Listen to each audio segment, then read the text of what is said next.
As Secretary of State, you chose Iran as your first major foreign policy speech. Why Iran? Is it because of the urgency or the importance of it? So I think it's both. It's something that the president has viewed as a serious threat to Middle East stability and therefore to American national security. He also looks at the place that the Iranian people find themselves, and he thinks it's a place America can help make a difference. He has long thought that the agreement that the previous administration entered into didn't serve any of those interests, the interests of the Iranian people or Middle East stability, or frankly for America.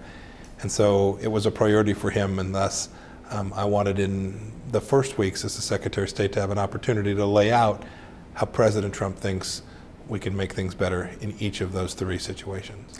What is the ultimate goal of the proposed new security framework, and how does it differ from the initial JCPOA?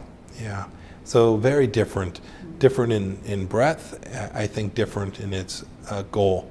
The first agreement was very narrow. It was an effort to say that the Iranian regime was spending a ton of money on its nuclear program and wanted to halt that. A noble objective, a good goal, a worthy one. But the threat that Iran presents is so much greater than that. Right? They're taking, they're launching missiles into Muslim countries. They're taking the human rights away from their people. All of these things are things President Trump cares deeply about, and so his vision is that if we begin again to set out what we think are pretty basic ideas, right? So these 12 things that I listed are all pretty straightforward. We're not asking a lot from the Iranian leadership.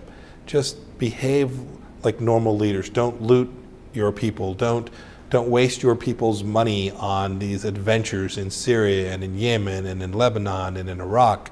The list goes on. Lead your people, build a great nation, use the resources you have for that. That's all we're simply looking for.